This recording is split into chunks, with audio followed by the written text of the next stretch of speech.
All right, I guess we're somewhat ready to start yapping about Trench for a little bit. May as well go and introduce myself. I'm Rock. Always with me, as always, is MDA. What is up, everyone? It's good to be back. Yeah, I think we did. I think we did this one. I think we did a podcast exactly a week ago.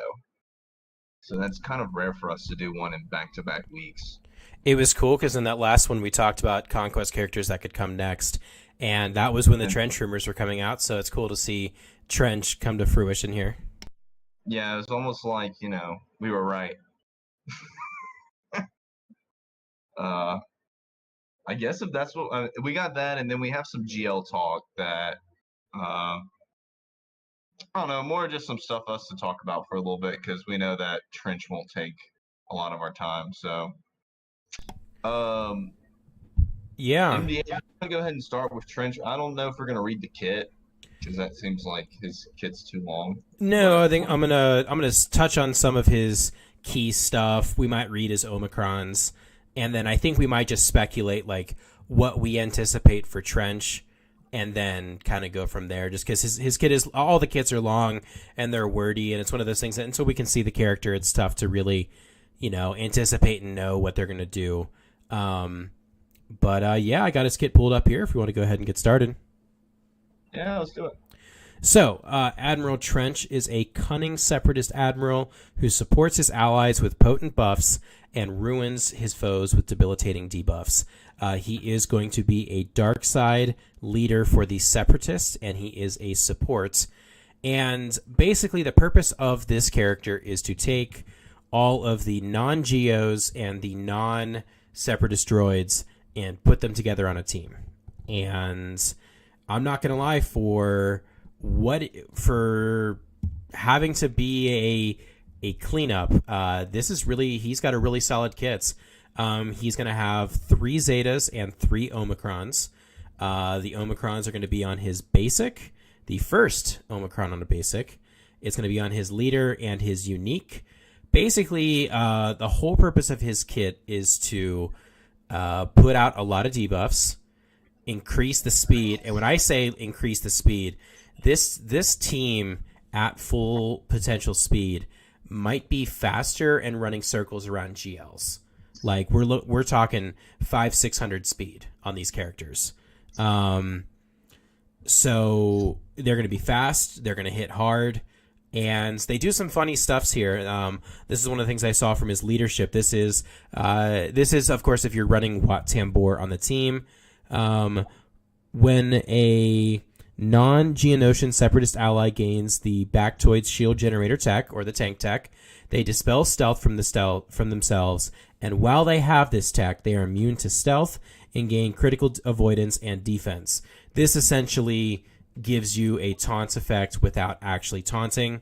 But I'm not going to lie, his kit looks really nice. I think in Territory Wars, I think there's going to be some potentials for him to knock off some GLs.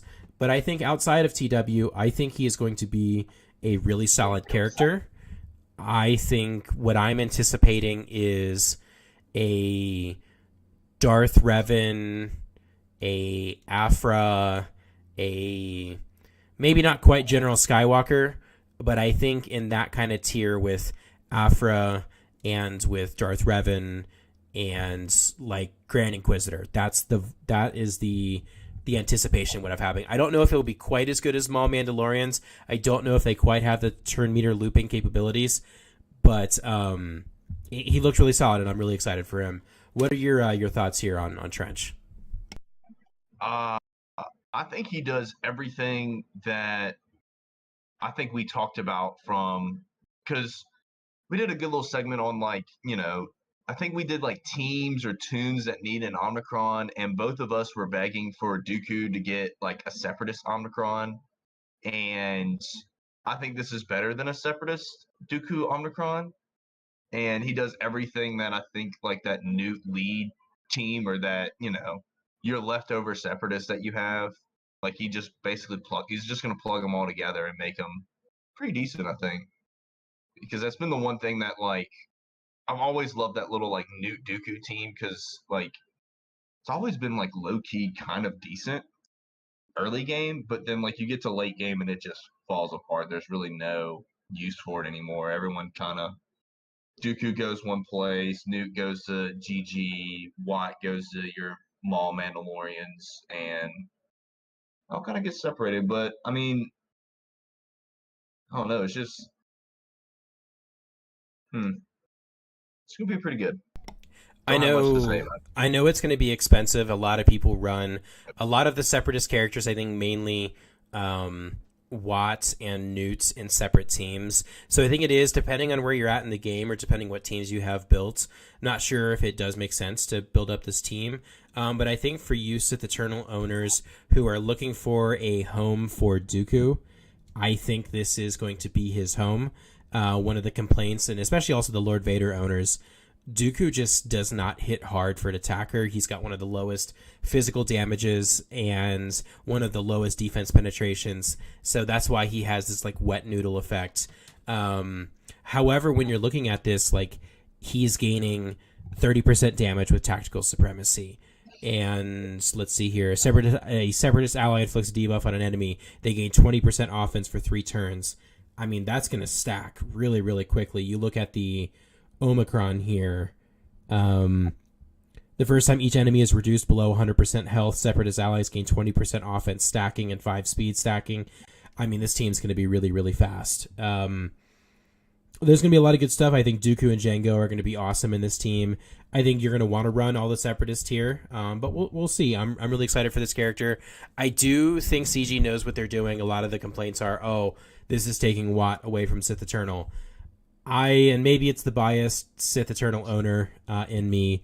I personally think we're going to get C's Lifter next Conquest, and they're doing this now. They're setting up a problem, and then they're going to sell us the solution next Conquest. But you know what? Maybe that's the optimist in me. But I'm excited for Trench. I think for anyone who went for Lord Vader and and Jedi Master Kenobi, he is going to take those characters that you had to farm and put them to good use. I did some quick math for just the speed. I was curious, so I went to Dooku is going to be your fastest base speed of all of the separatists that's going to kind of plug into this team at 187. I went ahead and took my Dooku at 310. That would be plus 123 speed. And I said, how fast is he going to be if he has plus 80%?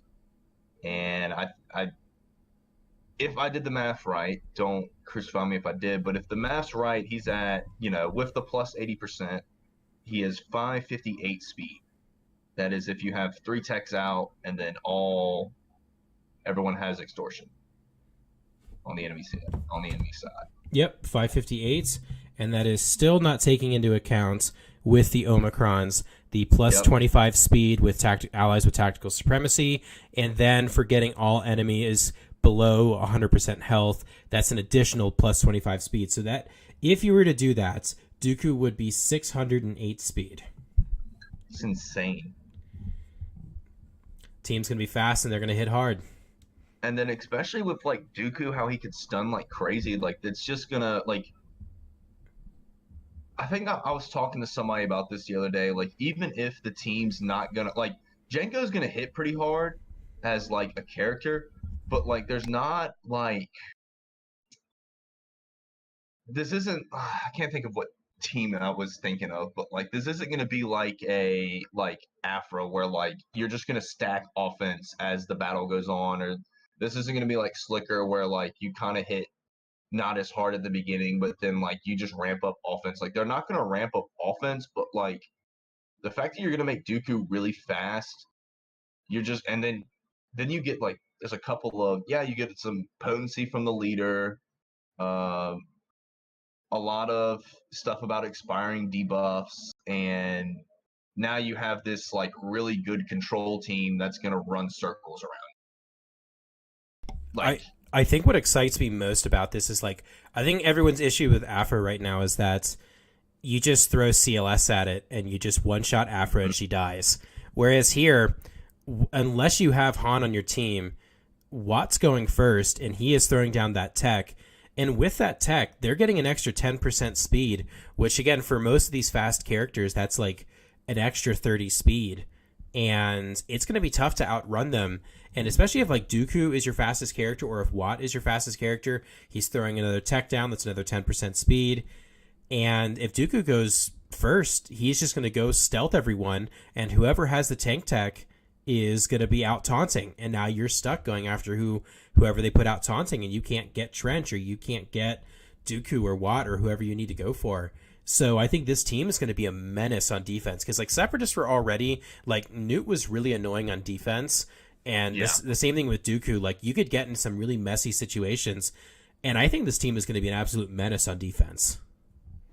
And then, like, even to, like, further talk about the stealth, like, the first time you kill Newt, he revives, and then he gives himself stealth. So, like, that's, like, even if you do kill Newt, which I think Newt, like, the way they have this kit set up is Extortion's, like, the big kind of, not really gimmick, but I don't know what's, like, a better term to say, but, like, it's the big, like,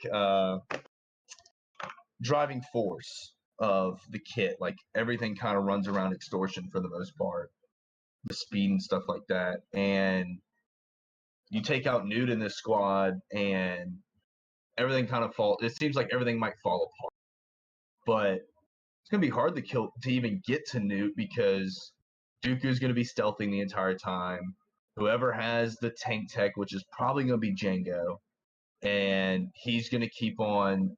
He's got to revive, and if he kills someone, it's just going to be annoying. Like, it's really going to be a pretty annoying team on defense. What I think is underrated is, like, you have Jango that has a revive, you have Newt that has a revive, and then Watt has a revive. Yeah. And he can revive Separatists. And, like, man, this is going to be wild. I also have seen some theory crafting that you put the tank tech on Dooku. And especially now Dooku can finally counter. He'll put the whole team under stealth, and then he'll have his riposte. You won't be able to crit him because he gains crit immunity, or crit avoid, 100% crit avoid, and then 100% defense. So he's now, like, actually able to tank some hits. And unless you throw, like, healing immunity, which again, he has the tank tech, so he'll dispel it, he's going to be regaining protection whenever he counters. I think Jango also is a good choice because, you know, you have 2 turns of damage immunity where, like, the entire team's under stealth, and Jango's just going to tank all that. So, yeah, this is going to be a good team. I know a lot of people were weirdly really down on this kit. They're like, oh, his Omicrons look terrible, or like, I don't know what this team's going to do. I'm really excited to see what this team can do. I think it looks really good. I think it's going to end up being better than Sana Jango. Oh, for sure. Like, I'm one of Sana Jango's biggest supporters, but, like, I mean, he's a 1 Zeta character. He was meant to. He's great in territory wars, but ultimately, when you take him out of that, he's just a damage dealer with some funny turn meter mechanics. He just has 1 Zeta. This is a triple Zeta character. I mean, this is meant to do some damage here. I think when they released Sana Jango, they really didn't. I think they undertuned him. I think they weren't really sure what the Omicrons were going to look like. And I kind of wish that they had went a little bit more, but I'm excited for Trench. I think he's going to be great. So we'll it'll be 3 months from now. So I think it'll be end of March before we can see him. Yeah, end of March, beginning of April. I'll say the one thing that I was kind of not really disappointed, but, like, once I found out that this was going to be a thing, I was disappointed they didn't do more. Like, when they basically almost gave Watt, like, a miniature buff with Trench by giving his, like, back to shield a little bit of a buff. I would have loved to have seen them, like, do something with the other techs. Like, give all 3 techs a little call out and give them a little bit of a buff. That would have been cool. I know we talked about that in the last episode, where, like, I wish that they still had, like, the people with the weapons tech, they Separatists ignore defense, or only, again, limited to Separatists. You want to keep the thing here, or like with the med pack, maybe whoever you give it to, they do something else funny. I don't know, but it's still good though. Uh, yeah, Yeah, but no, Jay, I agree with that comment there. It's going to be expensive, but I think we're also getting to a point though where like CG is they're purposely releasing characters to round out these teams. I think we're seeing it with Resistance. Um, I think they're going to start releasing other characters to where we have these designed or set factions, and we're not having to pull from other teams or characters. yeah, the I think the future of I guess the meta is each leader has 5 tunes. It has 4 tunes that go with it, or has a set of maybe 5 or 6. And so that's at some point everything's going to have a home. So you're not like in this situation now. You're not like right now currently in the meta. Most people are throwing Newt with GG to counter like C or a GL or something. Watt's really going wherever he wants to almost, but most people are throwing him with Maul to get that team up and running. Dooku can go with C, or he can go with Treya.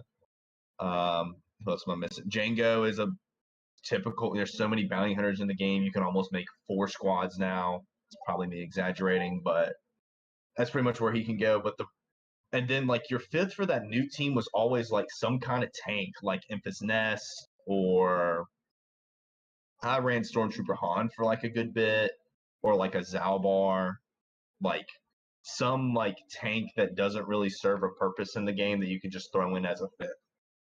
But now you're going to get to the point to where it's like, yeah, I'm not throwing Newt with GG anymore because I'm putting Newt with Trench. So enough about Trench. I think we're excited for him, but we'll wait and see for when he comes to the game. What we have next here is we've seen a lot of back and forth on, oh, what GL should I go for first, or oh, who's a better starting GL to go for. So Rock and I came up with a couple different scenarios of GLs in terms of like which one should you farm first, like if you were starting a brand new account, which one should you go first and like the order that you go with. Or let's just say you had unlimited resources and you don't have to worry about the cost of relic 8s or anything like that, just taking into account like how good these characters are, the value for them. And we thought about doing one collective list, but we both made up our own list here. So let us know what you guys think of them here. So Rock, what do you want to go for first? So we did 2, like one with like a bottleneck. So like, Lord Vader, JML, Jabba are all gonna have like a bottleneck, and then I did one where like this fantasy world where you don't have a bottleneck and you're looking at it and you're like, hey, I don't have a GL, I don't have a bottleneck, what should I go for? And so I think I'm just gonna start with like GLs with a bottleneck. So like taking like into account like a bottleneck. And so also note that like the way I'm thinking about this is like you're 2.5 to 3 million GP, and you pretty much have most of that like core. I think it's like core 8, like all of your non-GL teams that are decent, like CLS and gas and all that. And you're looking at it from the standpoint of, well, I just need a GL. I mean, what should I go with? This would be like my tier list of your first GL. So not like an order of what you should get, but a tier list of like what would be my best bang for my buck as like a first GL. So I got starting off first, I got Slicker, C, Ray, JMK, JML, Jabba, Lord Vader. I also want to preference that like JML and Jabba are like 5A, 5B. Like I kind of consider them the same in terms of just because you have to get JML for them. And then I think Lord Vader has to be the last when you take into account like a bottleneck, just because 4R8s is a lot. And especially if you're a 2.5 or 3 million GP account, like that's just a lot of resources that you have to put into it, and you don't really get a whole lot out of it. So if you want to go ahead and give your list next, and then I guess we can go with explanations Yeah, so after. I did something a little bit different here. This is kind of in the similar vein of what Rock said, but this is my, like, if I were to start over and farm an account, this is the order that I would farm the GLs.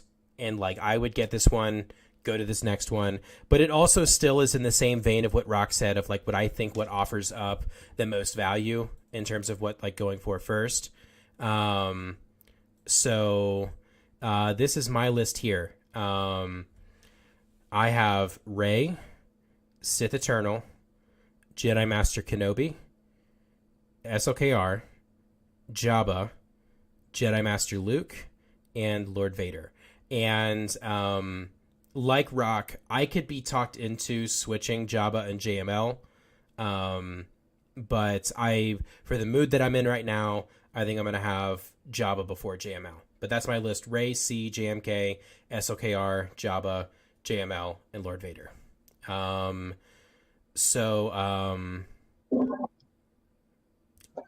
do we want to defend our pick? Do we want to talk about our picks here, or how do we want to do this here? I'll go in and I'll say it like this is how I'm thinking of it. I'm thinking of it Slicker first, just because in terms of like a 2 to 3 mil account, you don't have something that can solo the Sith raid. I mean, you might have Negotiator and Malevolence, both of them unlocked. You probably do if you're in a good guild.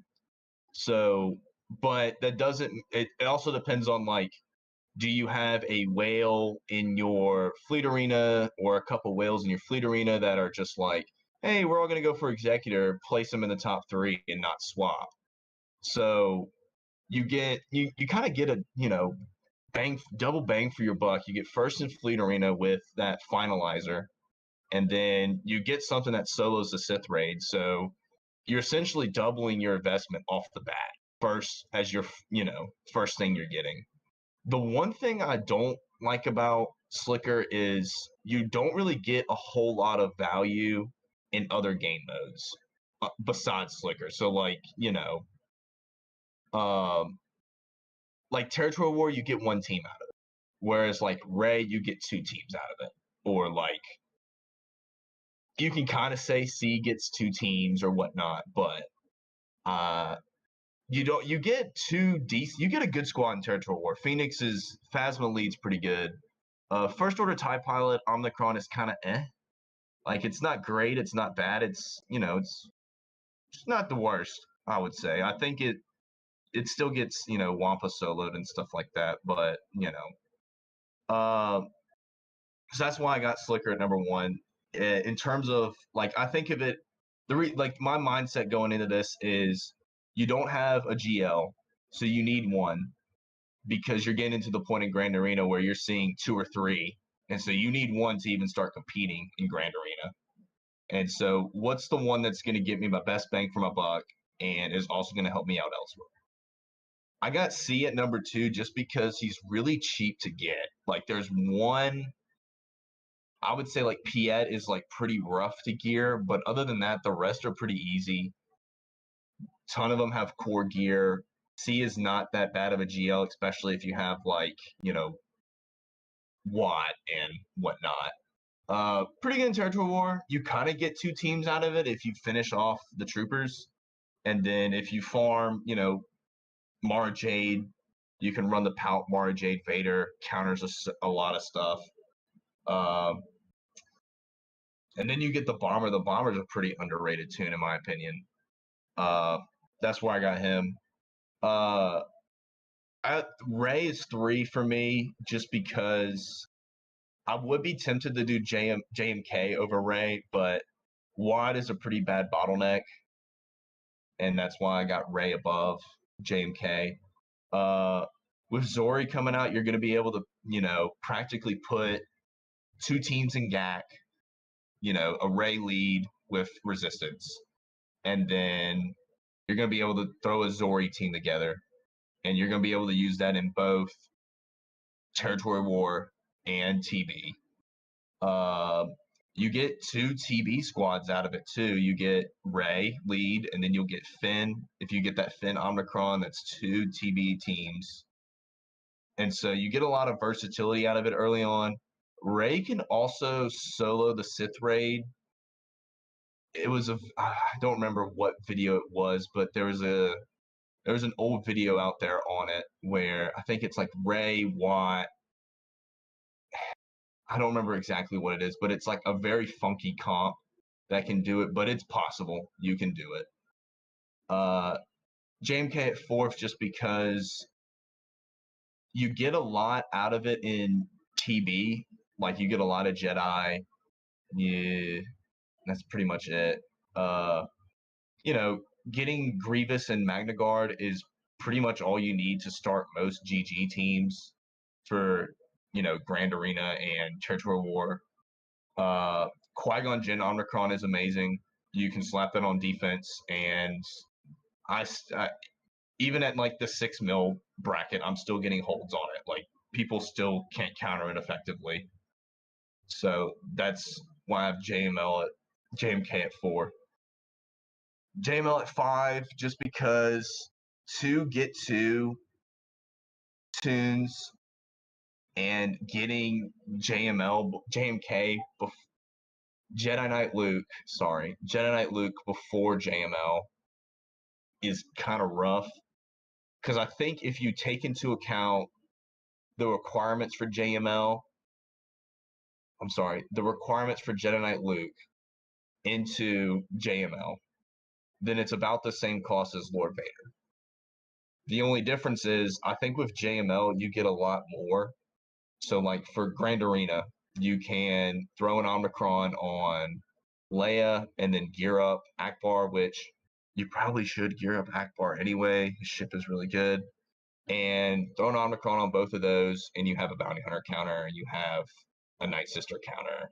You have some stuff to, counter it with. You get you're one tune away from a full Mon Mothma squad.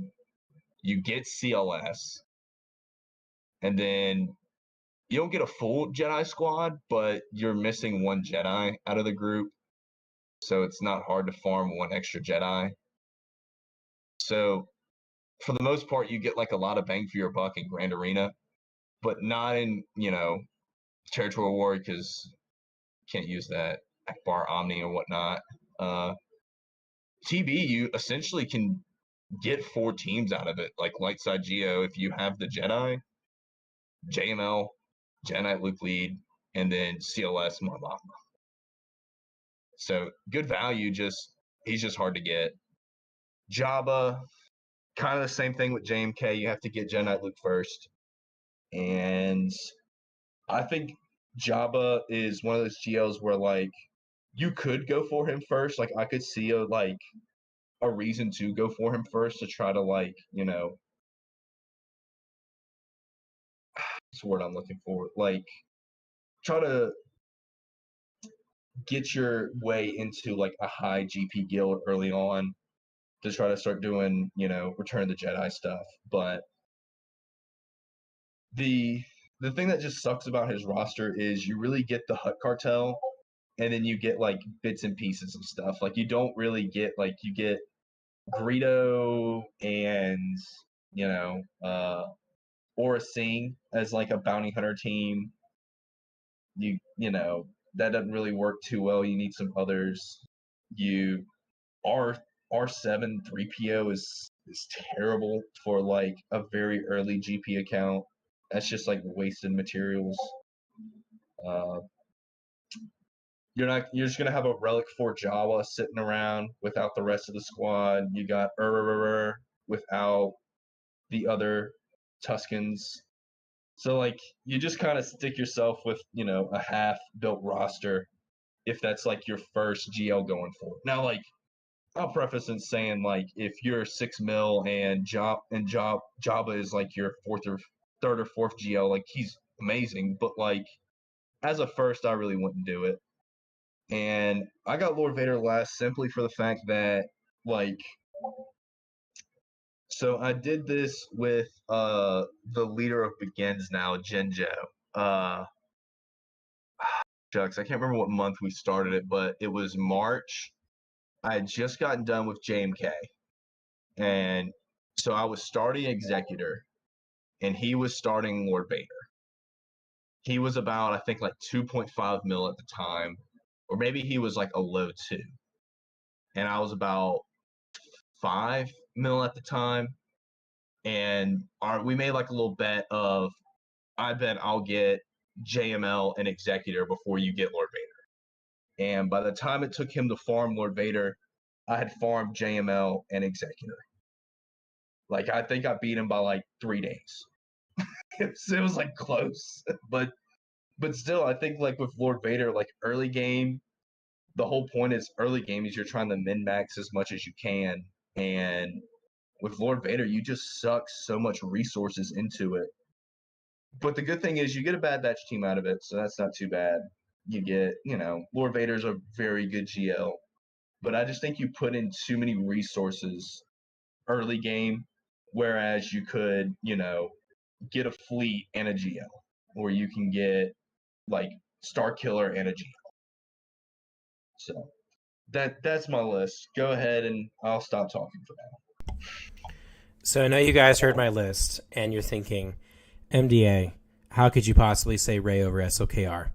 I will admit, I had a feeling Rock was going to pick, and I think SOKR is the obvious choice, and it's for good reason. For all the reasons that we put out, SOKR is a really good starting GL, and in fact, like, I went back and forth a lot. However, I do think there's actually a lot of good reasons to go for Rey over SOKR as your first GL.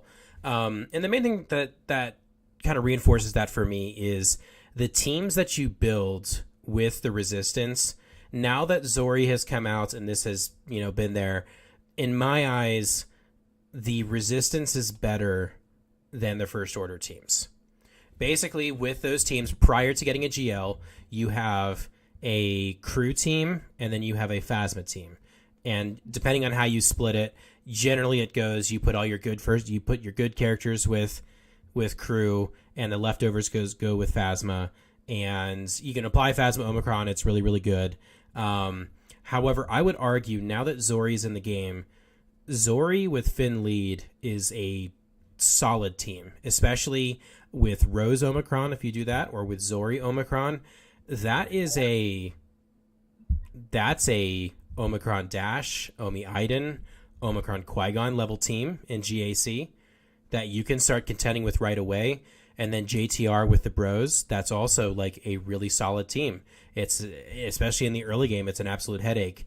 The idea that I had with this is that I want, when I'm building these teams up, I can still contribute. If this is the first GL that I'm going for, I can contribute in almost every facet of the game. That's 2 GAC teams. That's 2 territory war teams. When I'm looking at raids, I would say SOKR is definitely better at raids, but what about the time when you're going for these GLs?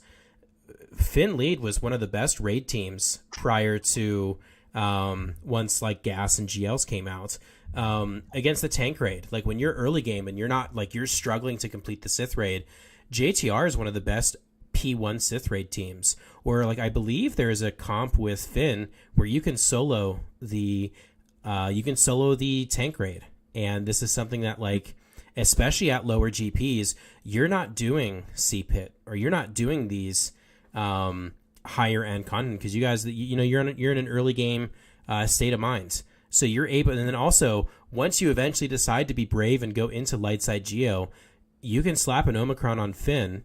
You can now take Finn, Poe, Resistance Pilot, Resistance Trooper, and Zori, and or Rose, or just throw all of them in there, and that's a 4 out of 4 team.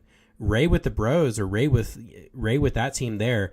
It is, I would say it's about the same consistency as CLS in Lightside Geo, and that's even before you get Galactic Legends Rey. So now you're able to, prior to getting GL Rey, you have a good GAC roster, a good TW roster, you can contribute in raids, and you can contribute in TB. And then when you're doing these early rounds of Conquest, these are good Conquest teams. So I think it's obvious the Finalizer is better than the Radis. The Radis does work in Lightside Geo. So when you need to give up some of these certain farms that you have, you can get it and you can get waves done with it. It's a tanky fleet. And it's also like in the early game, it works and it's good against for some of those counters. It's going to fall off in the late game, but ultimately you're still getting, you're farming up the Landos Falcon, you're farming up the Ebonhawk. These are all important fleet or ships that you need for platoons later. So that's my thing for Rey. I like to, when I made this list, I want to stagger light side, dark side, light side, dark side. I think it's important to keep a balance. I went for Sith Eternal next because I think this is where once you have Rey is going to scale with the rest of your roster. I am of the belief that her best team is not with Resistance. It is with a hodgepodge of light side characters, and as your roster grows, you will have Rey to be there to scale with it. So I went with Sith Eternal next because he is a very easy farm. There is no, and this doubles for Rey as well. And Rey and SOKR is that none of those characters require high amounts of Kairos. All of their shards are double drops, and you can farm them. There's no really legendary characters that you need. So, and the same thing kind of applies to Sith Eternal. There's no TB characters, not a lot of Kairos, and it's a good natural extension after getting one light side team as your first one going into your second one. I went for Jedi Master Kenobi as my next one. The idea that I had here is this will depend on how focused your roster is, but I think every 2 million GP, you are acquiring another GL. And so by this point, you are coming up to your like 3 or 4-ish mil, or I guess you're like 4-ish mil GP. You've got 2 GLs, and I think by this point, you can go into hard conquest mode. You can go into proving grounds, and I think it's important to, you can get cat, or you can go and you can start to do sea pits where this relegate material is much easier to get. You're not having to spend crystals on it, and I think Jedi Master Kenobi is it's a natural extension to go into this, and I think it's easy to get. You are able to eat some of these dumber relics like Clone Sergeants and Cody and Relic 7 and Relic 5 Cad Bane. You're able to kind of just eat those more because you have this roster depth and you have the other GLs that can do work for you. And then you get JMK, he speaks for himself. I went Slicker next just because for all the things that I said about Rey and what's obvious about SLKR is he's there. And he is, I would say, one of the best GLs in the game for what he puts out. And he's an easy farm. And especially it's good by this point. With 4 GLs, you're probably looking at about 6 to 8 million GP, somewhere in that range. You're going to want fleet depth. So that's my top 4. Next, I put Jabba. I think it's one of those things where Jedi Knight Luke takes a long time. That is Rolo. That's Wampa. That is Hermit Yoda. All these characters, it's kind of like a mini GL in and of itself there. I personally think Jabba is way more valuable, and I think when we do our next little list here, Jabba I value very, very highly, and I think, Jay, you put a question out there. Jabba, in terms of like for his for what he does for the Smuggler run, for what he does in TB, he is, and he's also, I would argue he's a top 3 GL in the game right now. Jabba is an end game GL, and I think once you are in the mid to late game, Jabba is absolutely crucial to go for. I would go for him. And then next, I think you could say the same thing with JML. JML is fantastic, and I could flip him with Jabba. But in the mood that I'm in right now, I would then go JML at the 6th slot. And then in the 7th slot is Lord Vader. It's just one of those things that I actually think Lord Vader has one of the best sets of requirements in terms of the value of character. I think that there is no bad character in Lord Vader's requirements. I think they're all good characters. Not all of them are great, but they're all good. And I think that does, and especially he as a GL is fantastic. But getting those relegates are expensive. And it's one of those things that he is awesome to have in the late game. And I would actually say he's crucial to have in the late game. But it's one of those things that takes a focused farm to get that. I mean, shoot, even at 6 or 7 mil or 8 mil GP, relegates are expensive. They're expensive at any stage of the game. So, and to have to do 4 of them is rough. But I would say that's my list there. It's Rey, C, JMK, SOKR, Java, JML, and Lord Vader. If I were to start an account over, that is the route that I would go. And I think even in terms of like if I were to rank them overall as a first GL to go for, my list is pretty close to Rock's, and I think that tier kind of speaks for itself there. So I'm gonna go ahead and start off our next sort of like ranking system, and then I'll let Rock give his ranking first. So that first one there was taking into account like efficiency, bottlenecks, what does this provide? This list now is, let's just say you have infinite money, or you come in and you were gifted an account brand new, but it has all the resources required to take a GL start to finish, and you can have it in a week. And you're saying, okay, what? Now that I don't have to worry about 4 relegates, no problem. Which GL are we going for first? Or what is our ranking of the GLs with that in mind? So, Rock, I'll let you go first. I'm also taking into account that you either have the conquest lifters, or you're able to readily get them quickly, like within a couple months. So that's like another thing I'm taking into account. So I got JMK, JML, and then Lord Vader Java, and then Ray Slicker C. Cool. I think it's like weird when you look at the list, they almost kind of flip flop of now who's at the bottom is now the top is now the bottom. So my explanation is mostly because JMK, I mean, you can't, like, what he does for the game, he basically, him and Cat solo conquest, you can be at like 10% stamina and still get 3 stars on anything. In Territory War, a wall of JMKs is legit. Even just having a couple of JMKs really changes like a Territory War. So getting him first makes, and having Cat makes you pretty valuable as a guild member. Good in Territory War, good in Grand Arena. You can set up, if your opponent doesn't have JML, Lord Vader, or C, you're not countering JMK. So you put it on defense, they can't beat it. It sucks for them, but good for you. That's JMK in a nutshell. I got JML at 2 just because just the value he provides. Like, I'm also taking this into account as like your first GL. So like, don't think of it as like a tier ranking or something like that. But like, going JML first as a first GL just provides so much to your roster that you're able to like be pretty expensive. You got a couple of Grand Arena teams. You have a couple Territory War teams.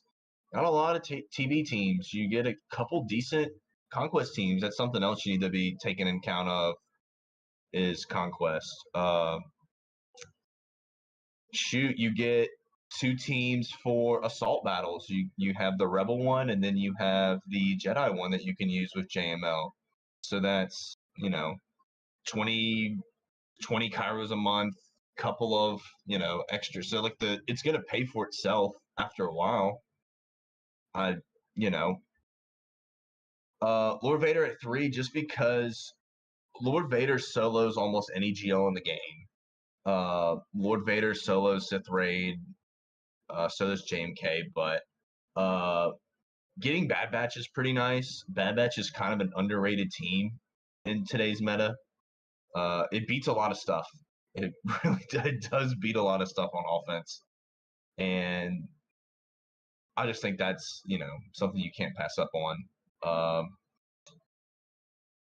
But that's all I have to say. I mean, yeah, Lord Vader's good in Territory War. He's good in TB, especially in the new TB. He's got 2 nodes, I believe. He's in that phase 1. I think he's in the last phase too. MDM. Is that right? Is he the last phase or the second last phase? I can't remember. What was this about? Lord Vader. He has a mission in the first phase, Mm-hmm. and then I thought it was the second to last phase or the last phase. I Because I know can't. you need him at R9. Yeah, I can't remember which one it is, but he's. I mean, he's one of the TB heroes too, and especially with how Yeah. hard the dark side missions are, he is like a go-to team. Yeah. I have Jabba at 4. Just the mod challenges are pretty good. Jabba's needed for the new TB. You get a couple of teams here and there, but overall not too much. Ray at 5, just because she's pretty good defensive GL, pretty good on offense, can take out some stuff. Uh, Same reasons as before. Yeah, you get a couple of squads for other places, but nothing too special. Slicker at 6. It's still nice being able to solo the Sith raid, but in terms of on this list, I have Lord Vader and Jabba and JMK. All three of those can solo the Sith raid. Even Ray can solo the Sith raid. So why, it's no. He kind of loses a little bit of value. Finalizer is still nice, but the good territory teams, okay, brand arena teams, but only one good TV team. So yeah, C last just because it's one of those things where it's like C is a kind of a team where is a GL where he's not very good on defense, but pretty good on offense. But if I had first pick at any GL in the game to go for, I'm not going for C. That's just kind of my thing. So that's my list. That's my ranking, I guess, my rationale. So Let me tell if you you, would like to go next, go for it. if I had infinite material and I could go for any GL that I wanted first, this is my ranking: Jabba, Lord Vader, Jedi Master Kenobi, Jedi Master Luke, Slicker, Rey, Sith Eternal. Jabba's crew. I mean, if I could have any GL in the game, I'd want Jabba. He scales really well with all of the content. I mean, every mode, raids, TB. I mean, he's crucial in TB, TW, GAC. He beats pretty much every GL, and there's not a lot of off meta counters. He's the rare instance of most dark side GLs. The way that they function is they sacrifice their team for their own benefit, whereas Jabba is the one that makes his team better. So it's kind of like these light side teams, and where they all function as a unit, and especially the mod challenges, that is so crucial to be able to get all that material. Jabba to me is number 1. Lord Vader number 2. Like you said, Bad Batch is a super valuable team, and Lord Vader as a GL, he's an auto in Conquest, raids, TB. I mean, he's really, really good. This is just maybe I like his kit a little bit more than I like JMK's kit, and I like his requirements more than JMK. But I also had JMK third on my list. Maybe if you talk me out of one day I might feel JMK. Maybe I won't. But I'm going Lord Vader second, JMK third, for the obvious reasons. JMK is really, really good. JML next. He provides just so many good teams, and he himself, there really needs, we need more tanks in this game. We don't have enough good tanks, and he's one of the best tanks in the game. Can't go wrong with him. Slicker, I would say Slicker overall is better than Ray, and especially if you are not worried about material, I would do SOKR and then Ray. C, in my opinion, he's the cheapest to get, and he does not support his team around him. He is very much sacrificing everyone off. However, as a C owner, I understand they're not going to rework him, but he does need some help. I don't think he is performing to the extent. I'm not going to lie, there are some legendary teams that I would prefer to have over C. He just he's great. He's great on offense, and you know what? You do need offensive teams, but he is terrible in TB. He is, I would say, subpar in territory battles. I've had good success with him in Conquest, but the way that his mastery works, it does not scale as well as the other Galactic Legends do, and I don't think that his and if I were to rank the just GLs in total, C is the worst in my opinion, and this is someone who went for him second. He's a great character and definitely worth getting, but I think if you had infinite material, I would go for literally every other GL before C. But I think one thing Rock and I wanted to make sure when putting together this list here is there's no wrong or right way to go for GLs. Mm-hmm. Like, if there's a character that you really want to get because you like them, go for them over the quote-unquote obvious pick or the most efficient pick. It's one of those things that, like, if you want to go for Lord Vader first because you like that character and you like that team, by all means, go for it. This game is a grind, and you want to at least like what you're farming. And the other thing is, I would definitely get Profundity or Executor before a second GL. The ships are much more valuable, and definitely get those in between. And the other thing, and this is, when I was giving my first ranking, where, like, it's nice to have multiple GLs, but what Omicrons have done with all these new characters is you're getting, like, teams that can perform to Galactic Legend standards in Aphra, in Grand Inquisitor, in Starkiller, and you're getting them for a fraction of the cost. And absolutely go for these teams in between going for GLs, because, at the end of the day, we all need off-meta counters to Galactic Legends, and the more that you can provide for your own personal gain in GAC or to a guild it's great. Yeah, I don't think we had any other rankings, did we? We just had those two there. Nope, don't think so. But yeah, so I guess let's jump into some pod questions. I didn't see too many. Maybe here you go. Looks like we had Jimmy here. When will SOKR get a Conquest lifter? Rock, when is he going to get a lifter? Never. I could maybe see him getting one towards the end of the year, but I think that the way that I see it is they want to incentivize people to go farm teams. That's the whole point of why they release these Conquest lifters. And I think that they saw, like, a lot of these people, like it with Trench, they saw the Separatist faction, they're being farmed to the minimums. But even, you saw people just unlock Watt and leave him at, like, gear 11 and a Zeta. And they would just do that. And I think that they saw, like, hey, you know what, let's clean up a faction and do this. The reason they released Ben Solo for Rey is because Rey was the least farmed GL. So they wanted to give incentive of, if I get Ben Solo, I can have this really great team with Rey. So with SOKR, a lot of people have went for SOKR. And in fact, he's the first that people go for. They're not, like Jay just said in the comments, they're not going to, he's probably going to get a lifter last, in my opinion, just because so many people have him and there's no incentive.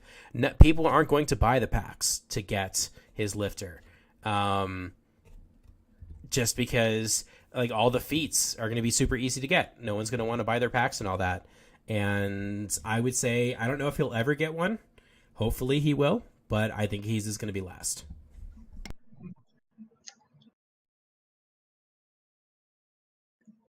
For anyone out, I think I would have to agree. Like with what's Swow? It doesn't Swow.gg have a tab that shows, like, what percent of people own a character?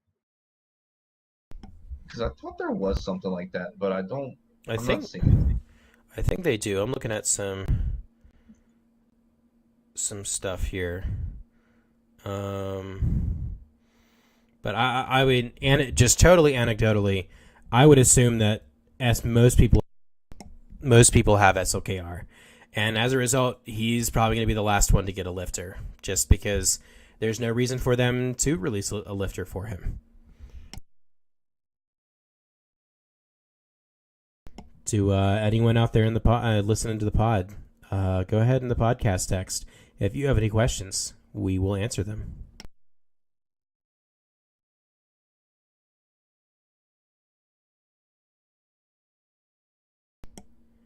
Let's see what we have here. What do you think the lifter for SOKR would be? That's a good question. I could see a couple things. I think that they want to stay on theme. And this is based off Rise of Skywalker SOKR. I personally think it would be one of the Knights of Ren, or I think it would be Darkside Rey to mirror Rey and to kind of have that Force dyad there. I think it's difficult to make a lifter for him because his whole kit is designed around sacrificing his team to charge his ultimate as quickly as possible so he can boost his stats. So like, I think you could say Snoke, but I'm married to the idea that Snoke is going to go with Sith Eternal. But I think it would be, in my opinion, I think it would be one of the Knights of Ren, or it would be Darkside Rey. Well, what do you think?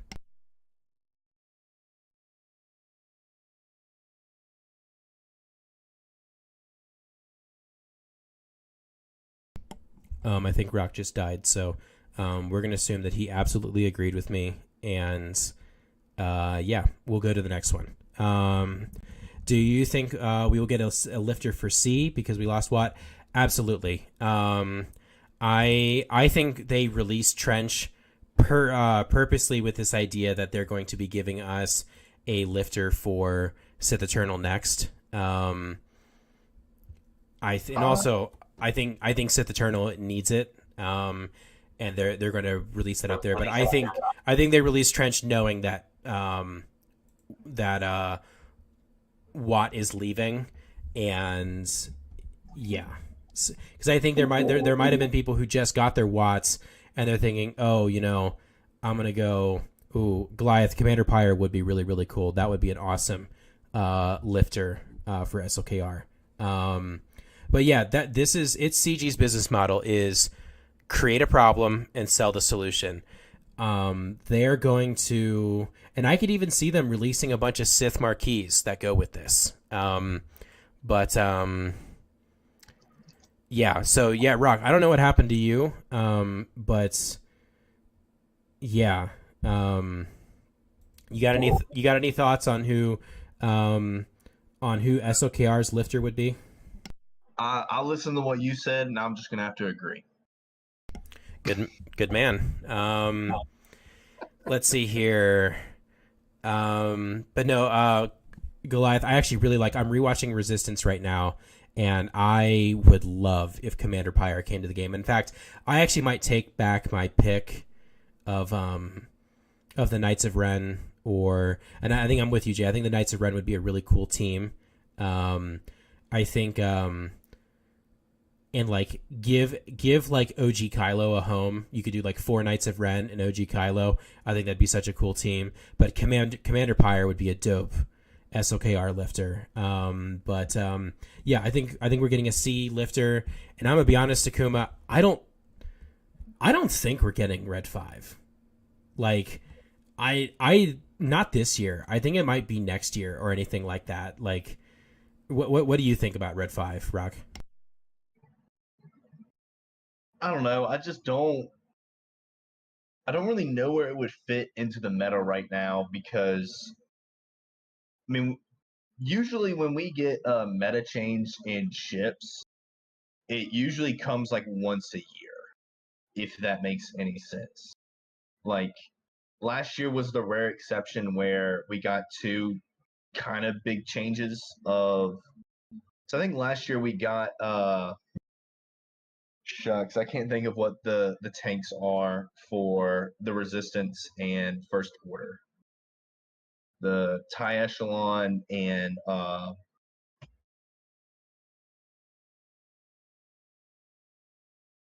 And the other Resistance Bomber. with like a basic name. And then we got Profundity. So if they're gonna do Red 5, it's got to be sometime towards the end of the year, because I think the current ship meta is sticking where it's at right now. I just don't see it, One of the I just don't things see that it mixing. I see coming is I think every faction, minus the First Order and Resistance, I think we might see Zori's ship come, just because that was way too weird in their like Q&A that they like talked about Zori's ship name. That was really weird to talk about that and then just to not do anything with that. I think we are going to see Zori's ship to help Radis, but I personally think every faction is going to have two fleets. So you have Chimera and Executrix. We're going to have Mace's fleet, Negotiator. We're going to have Rogue. We're going to have Home One, Profundity, and I think we're going to see the Bad Batch Marauder is going to come for Mace. I think Red 5 could eventually come, but I think they're going to get to that last. That'll be next year. I actually think we're going to see a lot of Separatist love, because I think Trench is going to get a capital ship, and that is going to be the new Executor Profundity thing. Every admiral that we have had in the game, if I'm looking at here, Admiral Akbar has a ship, Admiral Piet has a ship, Admiral Radis has a ship, and if we're looking at Holdo, because she is a vice admiral, she also has a ship. So Admiral Trench, I would put money on it that we are going to get his ship, and they're going to release more Separatist ships into the game, because I think they want to keep the droids and all that with Malevolence, and then maybe the Geos or maybe some other Separatist ships will go will go with Trench. But yeah, also yes, Goliath. The Scythe has been fantastic. As a Grand Inquisitor owner and as a Scythe owner, it is my favorite ship in the game. Yeah. For the three people here, if y'all have anything else y'all want to say, go ahead, because if not, we will talk about what we're farming, which probably hasn't changed much since the last time we did this.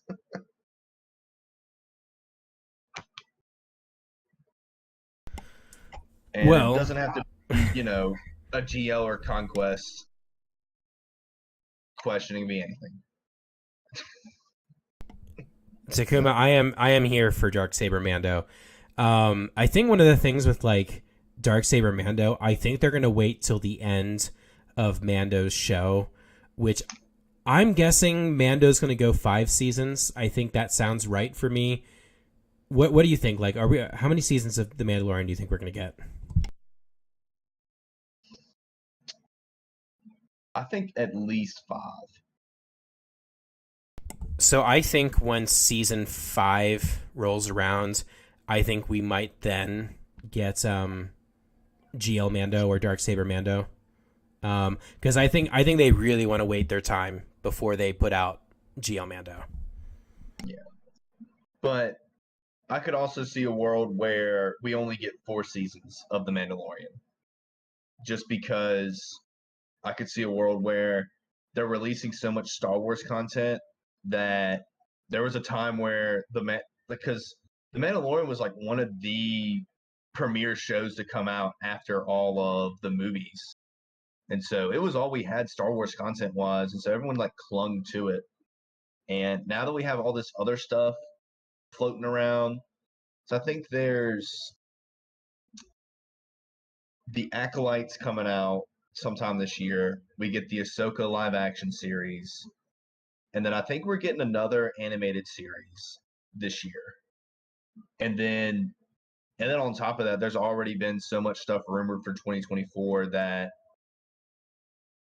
I could just see them, this season comes out and it does good, but then all the new stuff comes out. And then even Andor. We had Andor come out just recently. Like, we had a lot of good Star Wars stuff come out, and people are just tired of seeing a show that that just has a little Yoda in it. That there's not, a whole lot of substance to it.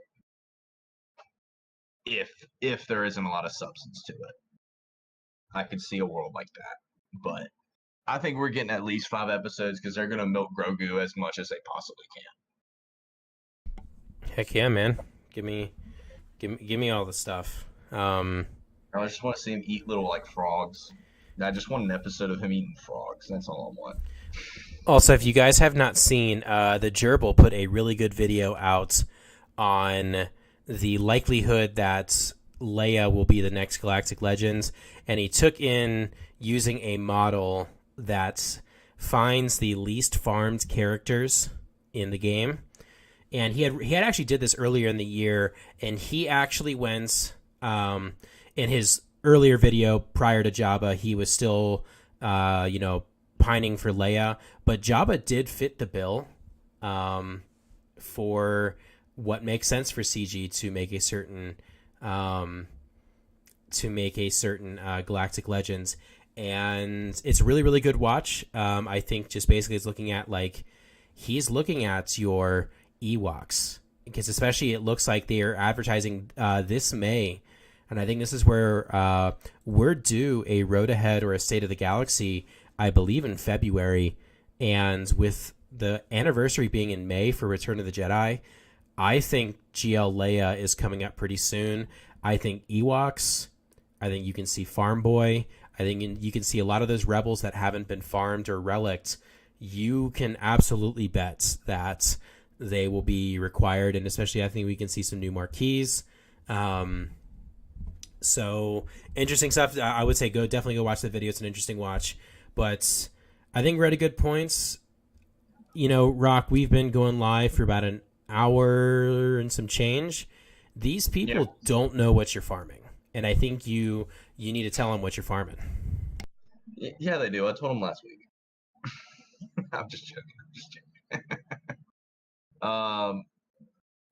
Still on the C grind. I need one more gear piece for Veers, and then I got Anakin the R7 at R5 for Dooku, so just one more for him, one more for Anakin, and then that'll be those 2 done. I think, let me get on my phone real quick, and because I have kind of an order I'm going to do them all in, and let's see. I think my order going for here is going to be Veers, Palp, Thrawn, Stark, Tarkin, and then I'll go Royal Guard, and then Marauder, Krennic, Maul, Sidious, or some order after Royal Guard. It doesn't really matter for me, but I got the order down. I'm still side farming the shards for Second Sister and all that. So, but hopefully, I think Hot Utils has given me 214 days till I have C unlocked, but I think I can get it done a little bit quicker. I don't think it's going to take a half a year. So, I'm guessing if I do it right, sometime late March. So, all right, that's it. What have you been up to since the last week? Well, I was a good guildmate, and I looked in the what platoons do we need, and I noticed that no one had picked Imperial Super Commando, so I am taking Imperial Super Commando to Relic 5. He is at gear 12 and a half, so I've almost got him to gear 13. I'll take him to Relic 5, and let me tell you, I also want to gear up Gar Saxon for that same reason, just to he's good in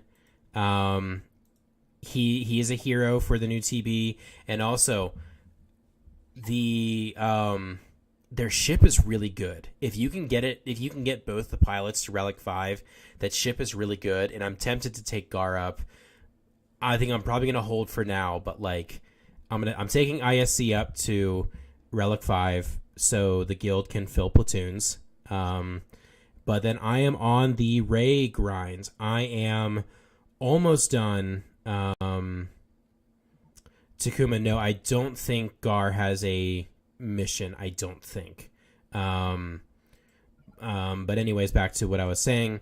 I'm almost done with farming the requirements for Radis. My last ship is the Rays Falcon, and it is at like 92 out of 100.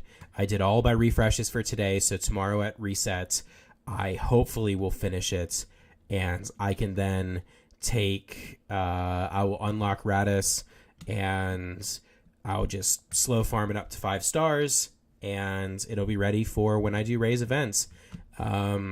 I've gotten most, if not all, the resistance characters to gear 12. Most of them. I think the lowest is like gear 10. Especially with these new gear changes, it's been so easy to farm these characters up. So Ray is coming along. I am saving all my Omicrons to give them to Ben Solo. I do plan on giving him all 3 of his Omicrons because I am a completionist and it hurts me to not give characters their stuff. And also, I like his Omicrons too. But yeah, that is what I'm doing right now. I think I anticipate on having this finished. If I could have it finished like around April, like late April, like if I could have all this stuff, if I could be like unlocking Ray in April, I think I'd be feeling pretty good. Nice. But after that, I'll be going for profundity. So I will be, I think, because I have not spent any of my material, and I don't know if I bought any when they went on sale, but I think we in returns have won enough TWs we just earned our full R9, like all 20 of the droid brains. How many droid brains are you at? Let me check. But I also like, they put them in the weekly store at one point. Yeah. Where you could buy them, and so like I bought them from the weekly store. I'm at 35 out of 20. Okay. See, I think I might have bought one, but I don't even remember if I actually did. But I think I'm at 20 now. I bought 15 worth, so I bought it 3 times. Gotcha. So we're at we should be 15. Wait, no, 20. Yeah, 20. So we've just gotten a full 1, right? Something like that. Also, speaking of you farming the not GAR, but ISC. I saw someone throw down Gar Saxon lead with Gar, ISP, and Moff Gideon, and it was the biggest, like, cupcake of a team I've ever faced. It was quite easy. And it was also a Maul solo. I mean, not a Maul solo, but a Malik solo. So, but still, I just wanted to point that out. Which we call it. Let me tell you, I have been having. Also, for any Boba Fett sign a Django owners out there, your boy and the Bounty Hunter server are doing some testing, but early testing results are showing that Boba Fett sign a Django should be countering Jabba in Territory Wars. So, and this is even with the relic. This is even with the level 9 Datacron. Now, however, with the relic 9 or with the level 9 Datacron, you are going to need some Datacrons, but without the Datacron, the Cyanojango BAM team is showing some promise that BAM should be able to, or Cyanojango should be able to counter a bunch of GLs and TW. I think I've beaten Rey, Lord Vader. Lord Vader is usually my go-to. But adding Jabba to the list would be very, very nice. So I know a lot of people don't like Cyanojango. He is my child, and I love him. I will always stand Cyanojango, but just an FYI out there, I know nobody cares. Except Takuma, I know you might care because I know you like your bounty hunters. But before we sign off, do we got any last questions? Anything else, Rock? No, unless someone else has anything, but I'm good. I'll give it a couple seconds in case anyone has something they want to say.